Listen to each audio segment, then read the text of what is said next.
Selamat datang di channel Pemuja Malam. Jangan lupa like, share, and subscribe ya. Terima kasih.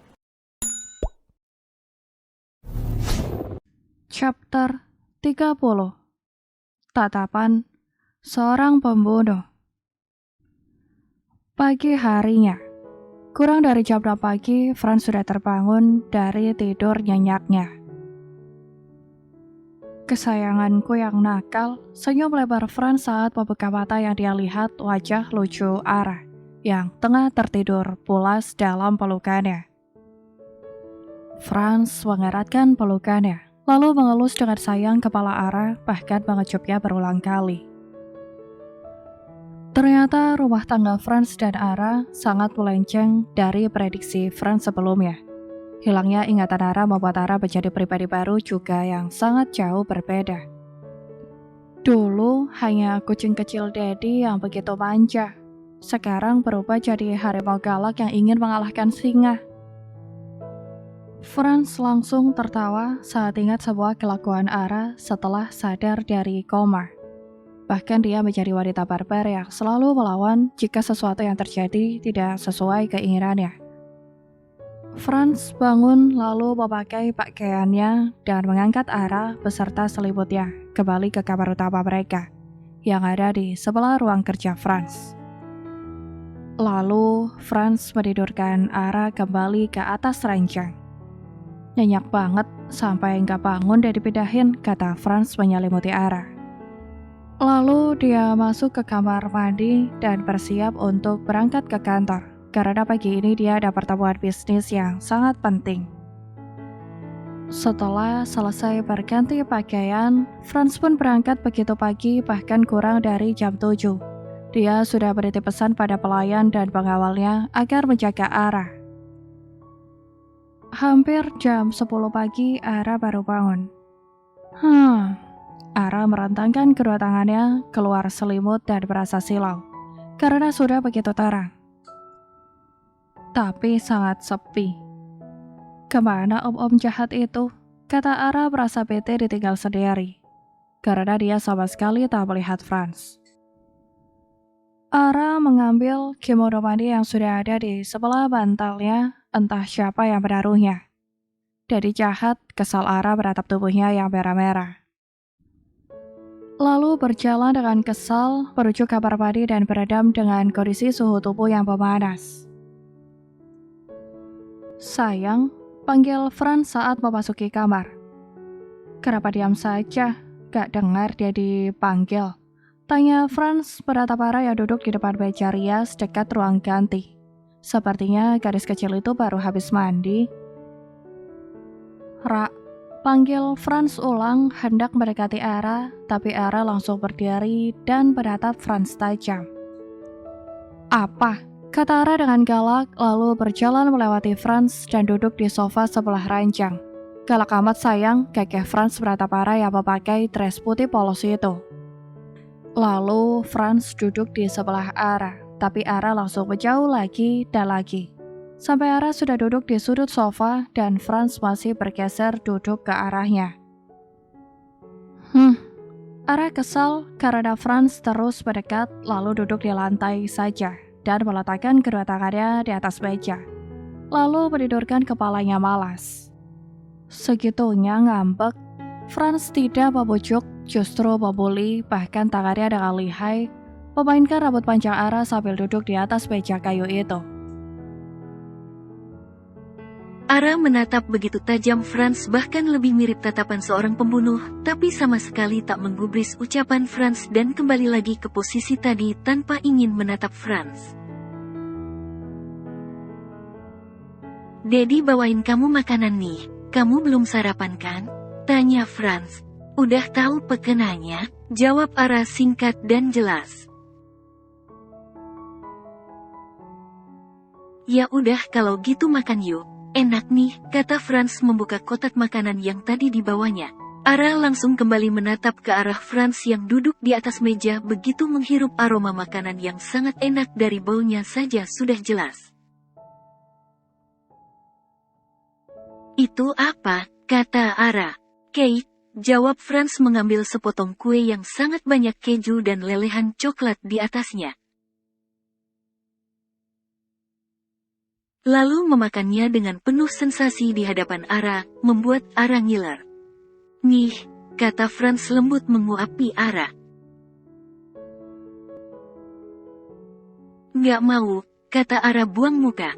"Kau masih mempertahankan egomu sayang," kata Franz tak habis pikir. "Dedi beliin buat kamu loh," kata Franz. "Berarti ini punya Ara," kata Ara meraih dengan cepat kotak kue itu, setelah menutup dia memeluknya di atas meja dengan tangannya. Franz menatap gadis kecil yang duduk di lantai itu sambil menahan senyum. "Tak ingin berbagi dengan Dedi lagi?" tanya Franz karena Ara sudah memeluk kotak kue itu seolah menyatakan miliknya. "Enggak," kata Ara lalu mengambil juga sepotong kue itu dan melahapnya tanpa jeda. Franz memeluk dengan erat Ara walaupun Ara sudah menolak. "Nggak apa-apa, silahkan marah sama Dedi. Emang Dedi yang salah kok," kata Franz dengan sukarela menerima perlakuan Ara. Entah apa yang terjadi padanya sehingga berubah tiba-tiba, membuat Ara heran. Franz berubah sangat lembut dan begitu penyayang, bahkan tak ada seperti biasanya, perasaan Ara. "Nggak usah sok baik, Dedi kan orang jahat," kata Ara cuek. "Kenalilah dulu sayang bagaimana suamimu yang sebenarnya, baru beri penilaian," kata Franz mengecup pipi Ara gemas. "Lepasin Ara, Dedi jahat," udah bikin badan Ara merah-merah. Kesal Ara berteriak kesal bahkan membentak Franz membuat Franz terdiam. "Oke, Dedi nggak bakalan ganggu kamu lagi, lebih baik Dedi balik ke kantor biar kamu bisa tenang tanpa ada Dedi," kata Franz segera berdiri. "Lepasin," kata Franz sekarang karena saat dia berdiri Ara yang duduk di lantai itu malah memeluk sebelah kakinya. "Nggak mau, Dedi nggak boleh pergi," kata Ara bersikeras tak membiarkan Franz pergi. "Mau kamu apa sekarang? Dedi di sini kamu marah. Dedi pergi nggak boleh, jadi Dedi harus apa?" tanya Franz dengan seksama. "Lepaskan," kata Franz menggerakkan kakinya tapi Ara malah memeluk kakinya semakin kuat. Franz kembali duduk di sofa saat Ara terus saja menggeleng tak mau melepaskan kakinya. "Berani banget kamu ya," bentak Dedi. "Tahu nggak? Sadar nggak kalau Dedi ini suami kamu?" kata Franz dengan nada sedikit keras. "Sekarang minggir, kamu udah ngerusak mood Dedi, dan Dedi nggak bakalan pulang malam ini," kata Franz dengan tegas. "Jangan mentang-mentang Dedi sayang sama kamu dan nuruti semua keinginan kamu, kamu bisa seenaknya," bentak Dedi, kata Franz melangkah pergi meninggalkan Ara yang duduk di lantai itu. "Dedi, Daddy," Ara berlari mengejar Franz yang berjalan cepat menuruni tangga itu. Franz yang tengah menuruni tangga sambil tergesa-gesa itu sedikit heran kenapa Ara bisa hilang tiba-tiba, tapi dia tetap melanjutkan langkahnya sampai ke lantai 1. Dan saat tiba di tangga terakhir Ara sudah berdiri menyambutnya. Ara nggak kuat turun tangga cepat-cepat, jadi Ara naik lift, kata gadis kecil itu terkekeh.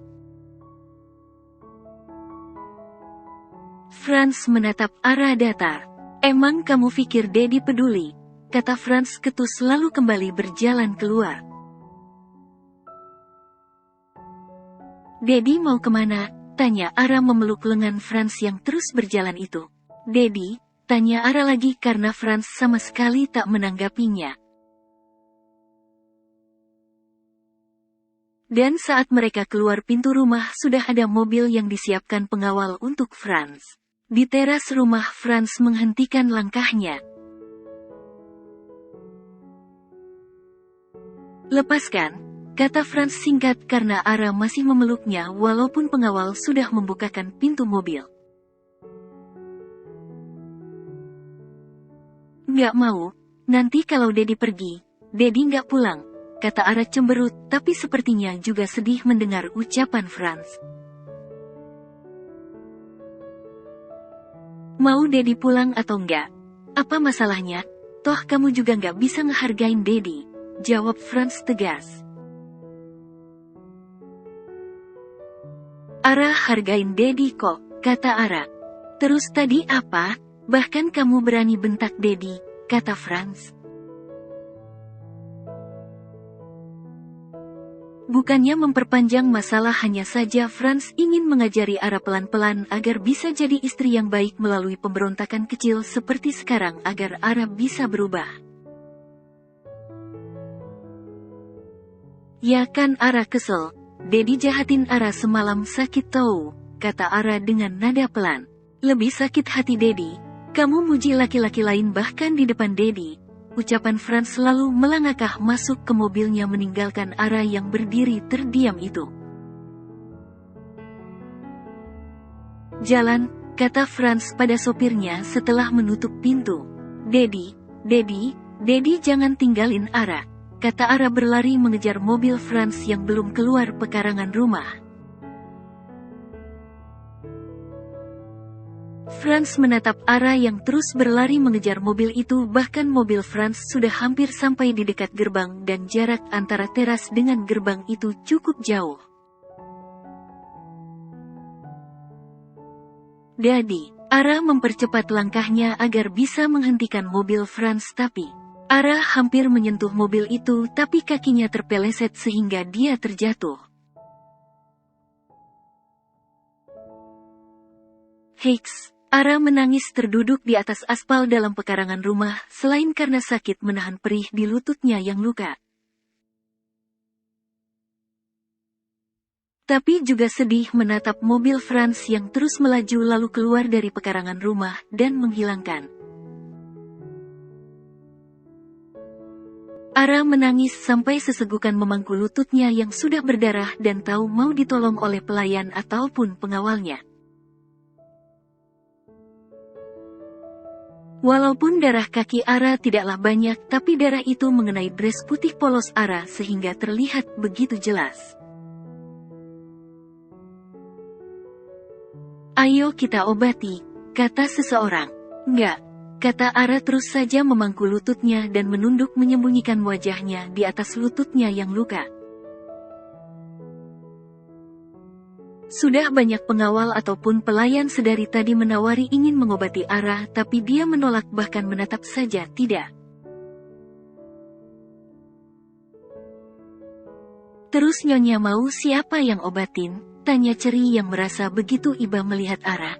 Ara mau Dedi, kata Ara masih menangis. Tuan sudah pergi Nyonya, lebih baik kami saja yang mengobati ya, kata pelayan yang lain. Ara mengangkat kepalanya mendengar ucapan pelayan itu lalu sambil menangis Ara berdiri dan menatap dengan sedih gerbang yang sudah tertutup itu. Hiks, bahkan Dedi juga udah gak sayang Ara, kata Ara dengan air mata yang berderai-derai bahkan tak peduli lagi dengan darah dari lututnya yang sudah menetes. Teriak Ara saat seseorang tiba-tiba mengangkatnya dan membawanya masuk ke dalam rumah. Dedi, kata Ara berbinar senang. Siapa yang bilang Dedi udah gak sayang Ara lagi, kata Franz lembut. Dia duduk di sofa dengan Ara di atas pangkuannya.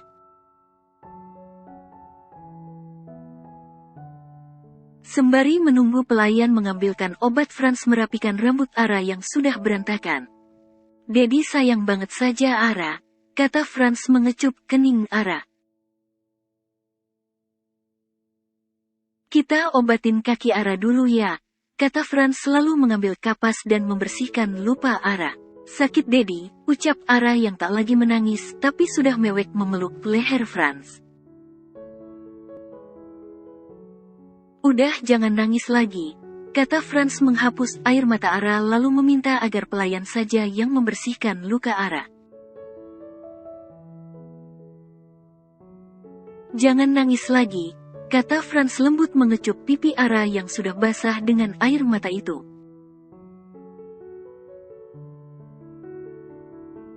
Tapi Dedi mau ninggalin Ara, gak bakalan pulang, kata Ara kembali mewek karena sedih masih teringat ucapan Franz. Franz mengelus kepala Ara yang sedang dipeluknya itu sambil tersenyum. Baru Dedi cuekin aja udah mewek begini apalagi kalau Dedi marahin. Batin Franz merasa iba melihat Ara.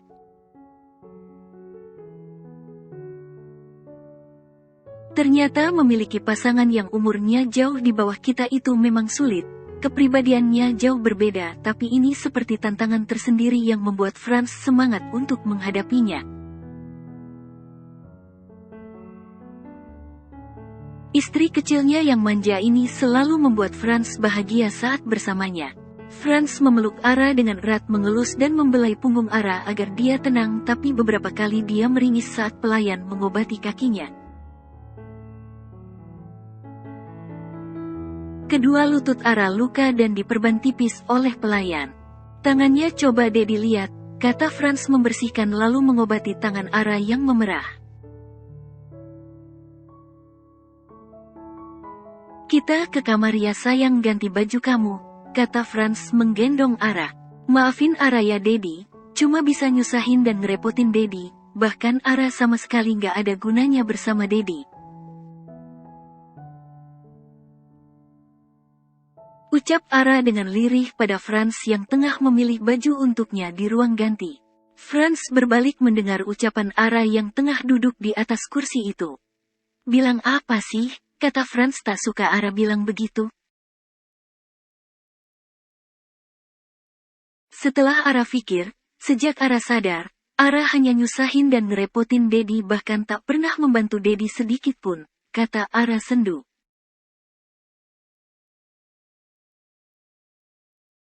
Ingatan Ara udah hilang semuanya, gak ada yang Ara ingat. Tapi apakah Dedi menikahi Ara karena suatu hal, atau hutang budi atau Dedi kasihan, kata Ara yang pikirannya kemana-kemana. Karena jika dipikir secara logika memang tak logis pernikahan mereka. Apalagi seorang pria seperti Franz yang punya segala-galanya mau menikahi wanita seperti Ara. Dedi gak suka ya, kamu bicara kayak gitu, bahkan sampai mikir alasan Dedi menikahi kamu, kata Franz menghampiri Ara. Bersambung.